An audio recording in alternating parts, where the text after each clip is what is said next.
This channel does not promote any violent, harmful, or illegal activities. All content provided by this channel is meant for an educational purpose only.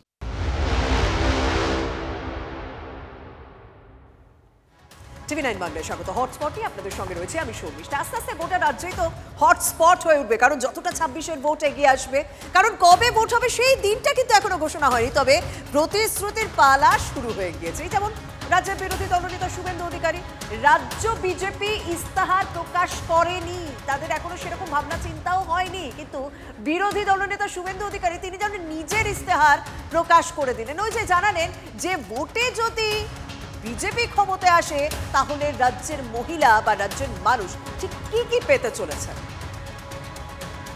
মহিলাদের জন্য ২৫০০ টাকা, ৫০০ টাকার gas, সরকারি বাসে মহিলাদের free, ১০ লক্ষ টাকা পর্যন্ত আয়ুষ্মান ভারতে বিনা পয়সায় চিকিৎসা।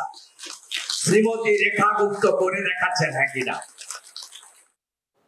তবে শুভেন্দু অধিকারীর এই ইস্তেহার শুনে তৃণমূল বলতেই পারে এটা তো বহিরাগত মডেল, কারণ যদি আমরা এই লক্ষ্মীর ভান্ডারের মতো টাকা দেওয়ার কথাই বলি তাহলে তো সেটা এই রাজ্যে বহুদিন থেকেই চালু রয়েছে। হ্যাঁ, সেখানে টাকার পরিমাণটা বেড়ে যাচ্ছে। আর যদি ফ্রিতে সরকারি বাসে যাতায়াতের কথা বলি তাহলে তো আমরা সেটা দিল্লিতে অনেকদিন আগেই দেখেছি, এমনকি সেটা আমরা অন্য রাজ্যেও কিন্তু দেখছি। এমনকি লাড়কি বেহেনার মতো, লক্ষ্মীর ভান্ডারের মতো বিভিন্ন প্রকল্প বিভিন্ন রাজ্যেই চালু রয়েছে, সেটা তো নতুন কিছু না। কিন্তু আমার প্রশ্ন হচ্ছে যে শুভেন্দু অধিকারী যখন বারবার তৃণমূলের এই ডোল পলিটিক্স নিয়ে একেবারে খোঁচা দেন, মানে অনুদানের রাজনীতি নিয়ে বিরোধিতা করেন, একাধিকবার তোপও দেখেছেন, তাহলে তিনি সেটা কেন বিজেপি ক্ষমতায় এনে রাজ্যে চালু করতে চলেছে?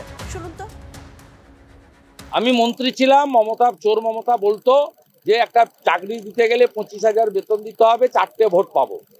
ওই ২৫,০০০ টাকাটাকে যদি ৫০০ করে ৫০টা ফ্যামিলিতে দিই তাহলে 4টে করে ২০০ ভোট পাবো। এটা সেই ডোল পলিটিক্সেরই বিরোধিতা করে যে বক্তব্য শুভেন্দু অধিকারী, তিনি যেভাবে তৃণমূলকে নিশানা করেছিলেন সেই বক্তব্য আপনাদের সামনে তুলে ধরলাম। সেই শুভেন্দু অধিকারী কেন এবার রাজ্যের দান ধ্যানের কথা বলছেন?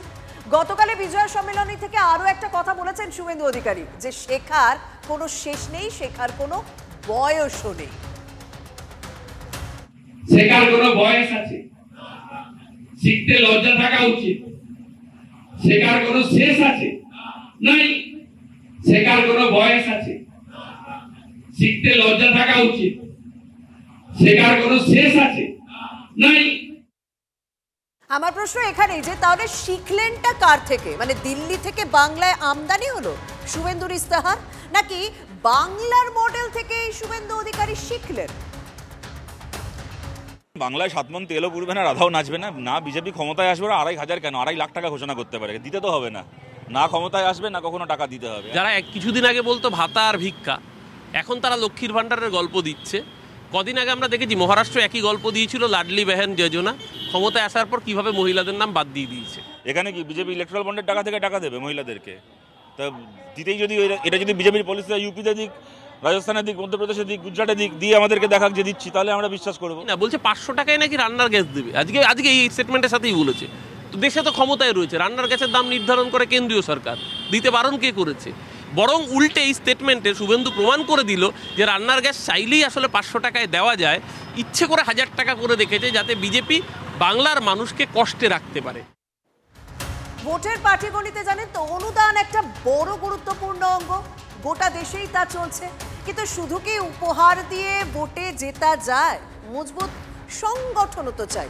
সেখানে রাজ্য বিজেপির হালটা একটু পরিষ্কার করে দেখাই নাকি আপনাদের, কারণ খুব একটা ভালো ঠেকছে না। কিন্তু রাজ্য সভাপতি হিসেবে নতুন দায়িত্ব নিয়েছেন শ্রমিক ভট্টাচার্য, মাত্র ৩ মাস হলো তিনি দায়িত্ব নিয়েছেন, কিন্তু এখনো পর্যন্ত জানেন তো রাজ্য কমিটি গঠন করতে পারেনি বিজেপির রাজ্য নেতৃত্ব। কেন হচ্ছে না? সূত্রের খবর এর জন্য ৩১ জন পদাধিকারী চাই, কিন্তু এমন ৩১ জন নাকি পাওয়াই যাচ্ছে না যারা নিজেরা ভোটে লড়াই না করে সংগঠনে মন দেবেন। তাই বিজয় সমস্যায় পড়েছে রাজ্য বিজেপি নেতৃত্ব। এর মাঝেই আবার সিপিএম রাজ্য সম্পাদক মোহাম্মদ সেলিম তিনি কিন্তু খোঁচা দিয়েছে। তিনি বলছেন বিজেপির রাজ্য সভাপতিকে নিয়ে একেবারে তুলোধনা করেছেন। শুনুন। এবং বিজেপি এটাই তো একটা বড় কথা যে একজন ক্লান্ত, শ্রান্ত, অবসন্ন কে রাজ্যের দায়িত্ব সঁপে দিয়েছে ওই যে বললাম যাতে নেতিয়ে পড়ে বিজেপি। মোহাম্মদ সেলিম দা, আপনি আপনার মুখে এইরকম কথা মানায় না। আপনার পার্টিটা ডাইনোসর হয়ে গেছে, এক্সটিংক্ট। আমরা খুঁজি মাঝে মাঝে দূরবীন দিয়ে বিধানসভার মধ্যে যে কোথাও যদি কাউকে পাই, কিন্তু আপনার পার্টির একজনও রিপ্রেজেন্টেটিভ নেই। আপনার মুখে বিজেপি শ্রান্ত, ক্লান্ত, আমাদের সম্মানীয় রাজ্য সভাপতি ক্লান্ত, নেতিয়ে গেছে, এগুলো বলা কি মানায়?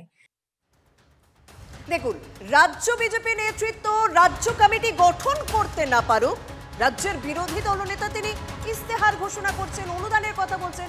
শুভেন্দু অধিকারী কিন্তু আবার আরো এক ধাপ এগিয়ে গিয়ে অঙ্ক কষে দেখিয়ে দিয়েছেন এই রাজ্যে ক্ষমতায় আসতে গেলে ঠিক কোন ফর্মুলায় ভোটটা করাতে হবে।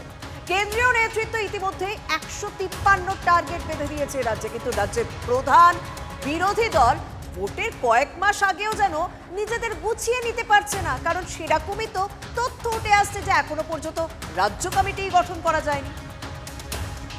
রাজ্য কমিটির সাথে ইলেকশনের কোনো সম্পর্ক নেই। ইলেকশনের বুথে লড়াইটা হবে, booth president, booth committee, BLO, আমাদের শক্তি কেন্দ্র, মন্ডল কমিটি এবং ডিস্ট্রিক্ট কমিটি সব তৈরি হয়ে গেছে। বিধায়করা, সাংসদরা তারা নিজের নিজের জায়গায় কাজ করছে, যাদের কোনো পদ নেই তারাও সব রাস্তায় নেমে গেছে। আসলে ব্যাপারটা কি বলুন তো, যারা খেলাধুলা করেন তারা জানেন, যারা করেন না তারাও এই অঙ্কটা জানেন যে প্রতিপক্ষ যদি দুর্বল হয় তাহলে খেলাটা অনেকটাই সহজ হয়ে যায়। তাই গেরুয়া শিবিরে যদি সত্যি চোরা স্রোত থাকে তাহলে রাজ্যের শাসক দল যে খুশি হবে এতে তো আর সন্দেহের কিছু নেই। আগে ঘরের দ্বন্দ্ব সামলা, পরে ভাববি বাংলা।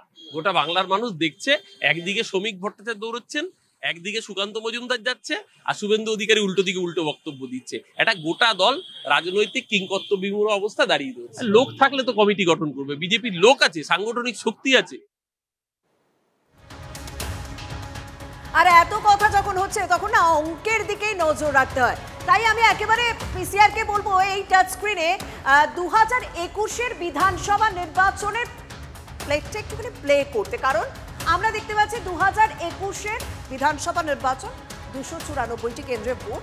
তৃণমূলের প্রাপ্ত ভোট হচ্ছে 2,89,68,281, শতাংশের বিচারে 48%। বিজেপির প্রাপ্ত ভোট 2,29,05,474, শতাংশের বিচারে 38% ভোট। যদি অঙ্কের হিসাব দেখি না তাহলে প্রায় 21-এর নির্বাচনে তৃণমূলের থেকে বিজেপির প্রাপ্ত ভোটের ব্যবধান হচ্ছে 7,60,000। এটা হচ্ছে 21-এর অঙ্ক। এবারে 24-এর দিকে নজর রাখি। 2024-এর লোকসভা নির্বাচন, লোকসভা কেন্দ্র 42টি আমরা প্রত্যেকেই জানি। তৃণমূল আসন পেয়েছিল 29টি, বিজেপি পেয়েছিল 12টি আসন। কিন্তু এবার যদি প্রাপ্ত ভোটের অঙ্কটা একটু পরিষ্কার করা যায়, প্রাপ্ত ভোটের ক্ষেত্রে দেখা যাচ্ছে তৃণমূল পেয়েছে 2,75,64,561, শতাংশের বিচারে 46%, অর্থাৎ তৃণমূলের 2% ভোট 21-এর থেকে কমেছে। আর যদি আমি বিজেপির প্রাপ্ত ভোট দেখি 2,33,27,349, অর্থাৎ 39% ভোট, এবং সেখানে দেখা যাচ্ছে 21-এর থেকে বিজেপির প্রাপ্ত ভোট শতাংশের হারে 1% বেড়েছে। অর্থাৎ বুঝতে পারছেন তো শুভেন্দু অধিকারী কেন ফর্মুলায় নামাচ্ছেন, কেন পার্টি গণিতের দিকে বিশেষ করে মন দিচ্ছেন। এটাই হচ্ছে ভোটের অঙ্ক, এবং ভোটের অঙ্ক ভীষণ জটিল। আমাদের সাধারণ মানুষের বুঝতে খুব অসুবিধা হলেও রাজনৈতিক দলের নেতারা তারা খুব স্পষ্ট, তাই তারা একেবারে অন্যরকম স্ট্র্যাটেজি করে ইয়ে করুন। আর ভোটের আগে আবারও তো রাজ্যে রাষ্ট্রপতি শাসন জারির হাওয়া উঠল। আর কেউ নয়, খোদ রাজ্যপাল সিভি আনন্দ বোস তিনি এই হাওয়া ওড়ালেন। দুর্গাপুরে মেডিকেল পড়ুয়া গণধর্ষণ কাণ্ডে প্রতিক্রিয়া জানাতে গিয়ে রাজ্যপাল সিভি আনন্দ বোস বললেন, বাংলার মানুষ রাষ্ট্রপতি শাসন চাইছেন, তবে তিনি জনসমক্ষে কিচ্ছু বলবেন না। প্রথমে গভর্নরের বক্তব্য শুনুন। These are demands from the people. They are agitated. There are constitutional options before the competent authorities. As governor, what is my decision? I do not want to make it public. I would like to be circumspect. Whatever is to be done, appropriate action will be taken. आवश्यक कार्यवाही जरूर करूंगा। রাজ্যের শাসক দল যে রাজ্যপালের এই বক্তব্য শোনার পর কটাক্ষ করবেন, চ্যালেঞ্জ রীতিমতো ছুড়ে দেবেন, সেটাই স্বাভাবিক। কিন্তু বিজেপির অন্দরে, মানে রাজ্য বিজেপির অন্দরে রাজ্যপালের ভূমিকা এবং রাজ্যপালের বক্তব্য নিয়ে না যেন দুরকম প্রতিক্রিয়া শুনলাম। শুনুন। ঠিকই কথা বলেছেন। আজকে বাংলার মানুষ তাদের পিঠ দেওয়ালে ঠেকে গেছে। রাষ্ট্রপতি শাসন জারি করে যদি ভোট করার চেষ্টা করা হয়, বাংলার মানুষ মমতা বন্দ্যোপাধ্যায়ের পাশে ছিল, আছে, আগামী দিনও থাকবে। সর্বশক্তি দিয়ে অসভ্যতা বাংলার মানুষ রুখবে। রাজ্যপালকে এই ভ্রমণ বন্ধ করা, উপদ্রুত অঞ্চলে ভ্রমণ বন্ধ করা, শুধু দুটো ভাষণ মেরে দিয়ে চলে আসা আপনার কাজ না। রাষ্ট্রপতি শাসন যদি জারি করার মুরত থাকে করে দেখা, 2/3 মেজরিটি লাগে পার্লামেন্টে, বিজেপির হাতে সেটা নেই। কিন্তু মহামহিম রাজ্যপাল এই বিষয়ে কথা বলবেন না, যেখানে যা বলার নিশ্চয়ই তিনি তার মতামত জানাবেন, এবং তিনি কি জানাবেন সেটা বিষয়ে তো আমি বলতে পারবো না। কখনো 356 রাষ্ট্রপতি শাসনের জিগির, আবার কখনো ল অ্যান্ড অর্ডারকে নষ্ট করে দেওয়া, এই ধরনের কন্টিনিউয়াস প্রসেস বাংলার মানুষ বরদাস্ত করবে না। আপনার হাতে যদি কোনো অস্ত্র থাকে সেটাকে প্রয়োগ করুন।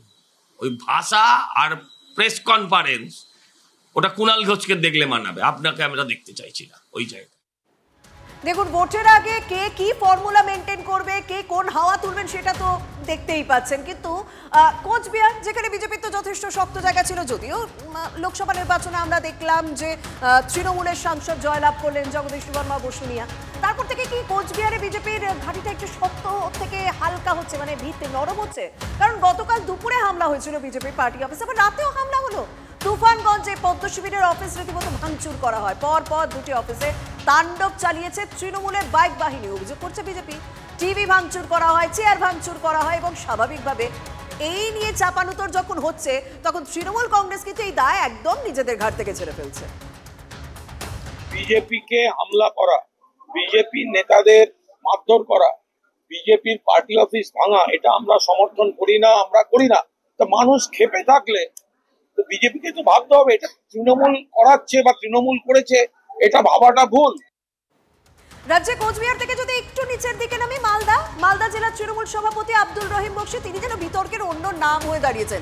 যখনই কিছু বলছেন, নয় হুমকি দিচ্ছেন, নয় হুঁশিয়ারি দিচ্ছে। তিনি এবার বলছেন মুখ্যমন্ত্রীর নির্দেশ পেলে সুকান্ত মজুমদার ও বিজেপিকে খুঁজে পাওয়া যাবে না। মালতীপুরের তৃণমূল বিধায়ক ঠিক কোন সুরে হুমকি এবং হুঁশিয়ারি দিচ্ছেন কেন্দ্রীয় প্রতিমন্ত্রীকে শুনুন। মমতা ব্যানার্জিকে অকথ্য ভাষায় গালাগাল করছে, তিনি আবার নিজেকে শিক্ষিত প্রফেসর দাবি রাখছেন, তিনি আবার নিজেকে কেন্দ্রীয় মন্ত্রী বলে দাবি রাখছেন, তিনি নিজেকে বড় নেতা হিসাবে দাবি রাখছেন। আমি মনে করি এই ধরনের একজন রাজনৈতিক মূর্খ মানুষের বিরুদ্ধে রুখে দাঁড়ানোর জন্য আহ্বান করছি। এই অসুর সহ গোটা দল থেকে বিসর্জন দেবার শপথ গ্রহণ করতে হবে। কিছু কিছু মানুষের বক্তব্য শুনলে মনেই হয় যেন তারা বিতর্ক তৈরি করতে চাইছেন ইন্টেনশনালি। রহিম বক্সী তার মধ্যে মনে হয় একেবারে শীর্ষ তালিকার মধ্যেই থাকবেন। সুকান্ত মজুমদারকে তিনি যখন এইরকম ভাবে সমালোচনা বা হুমকি দিচ্ছেন, পাল্টা কিন্তু আব্দুল রহিম বক্সীকে বিপিএল নেতা বলে খোঁচা দিয়েছেন বালুরঘাটের বিজেপির সাংসদ সুকান্ত মজুমদার। একজন মূর্খ মানুষ, রাজনৈতিক মূর্খ, যে ধরনের কথাবার্তা তিনি বলছেন, তিনি চ্যালেঞ্জ করছেন যে পুলিশকে যদি বন্ধ হয়ে যায় তাহলে দাঁত কপাটি ভেঙে দিব, টিএমসি হাত ভেঙে দিব, পা ভেঙে দিব, এই ধরনের কথাবার্তা তিনি বলার চেষ্টা করছেন। আর আমরা বলছি যে আমাদের মাননীয় মুখ্যমন্ত্রী তিনি যদি আমাদেরকে একবার শুধু বলে দেন তো পশ্চিমবঙ্গের বুকে সুকান্তবাবুকেও খুঁজে পাওয়া যাবে না, আর বিজেপিকেও খুঁজে পাওয়া যাবে না। শুধু তৃণমূল কংগ্রেস কর্মীরা, সাধারণ মানুষেরা আজকে দিদির কথায় যে বদল চাই, বদলানো, যার জন্য একটা কথা বলে না। এই ধরনের একজন শিক্ষিত মানুষ এরকম একটা ভাষা প্রয়োগ করেছেন যা সভ্য মানুষ কোনোদিন বলতে পারে না। মাদ্রাসা ছাপ লোক, মাদ্রাসা থেকে পড়াশুনো করা, কিছু যায় না, মূর্খ। এর সম্পর্কে আর কি বলবো? বিপিএল নেতা আমি বলবো না, স্ট্যান্ডার্ডই নেই। 2 লক্ষ টাকায় পেট ভরবে না, রাজ্য সরকারের কাছে চাকরি দাবি মুর্শিদাবাদে মৃত পরিযায়ী শ্রমিকের স্ত্রী। বেঙ্গালুরুতে পরিযায়ী শ্রমিকের কাজ করতে গিয়ে গ্যাস সিলিন্ডার বিস্ফোরণে মৃত্যু হয় মুর্শিদাবাদের 7 পরিযায়ী শ্রমিকের। আজ মৃত শ্রমিকদের বাড়িতে গিয়ে পরিবারের হাতে রাজ্যের তরফে 2 লক্ষ টাকা চেক তুলে দেন দমকল মন্ত্রী সুজিত বসু। তখনই মৃত শ্রমিকের পরিবারের তরফ থেকে দাবি করা হয় একটা করে চাকরি দেওয়া হোক। 2 লাখ টাকা। এতে কি চলবে? এতে কি খুশি? এতে চলবে না। কি বললেন মন্ত্রীকে? কাজের জন্য ছেলেপেলে আমাকে মানুষ করতে হবে, তো কার কাজের জন্য? আমার। কি বললেন মন্ত্রী? করে দেবো। বাঁকুড়া ইন্দাসে বাড়িতে ঢুকে মহিলা শ্লীলতাহানি করা হয়েছে বলে অভিযোগ এবং সমস্ত অভিযোগ উঠছে এক তৃণমূল কর্মীর বিরুদ্ধে। তৃণমূল ব্লক নেতৃত্বকে ঘটনার কথা জানিয়েছেন ওই মহিলা। এরপরই থানায় অভিযোগ জানাতে গেলে বাধা দেওয়ার অভিযোগ উঠছে তৃণমূলের বিরুদ্ধে। থানায় অভিযোগ দায়ের হলে মহিলার স্বামীকে খুনের হুমকিও দেওয়া হয় বলে অভিযোগ। রাত্রিরে পড়াচ্ছিলাম, সেই সুযোগে আমাদের বাড়ির সামনে একটা ছেলেদের তাপস বাগদি বলে আমার বাড়িতে এসে আমাকে মানে জবরদস্তি করার চেষ্টা করছিল। আমাকে ঠিলে ঠালে দিয়ে বাড়ি থেকে বেরিয়ে পালিয়ে গিয়েছিল। তারপরে আমি ওকে দেখেছি, আমাদের বাড়িতে ছেলে। হ্যাঁ, যে ছেলেটি ইয়ে করেছিল তার কোনো রাজনৈতিক পরিচয় আছে? হ্যাঁ, ও টিএমসি নেতা।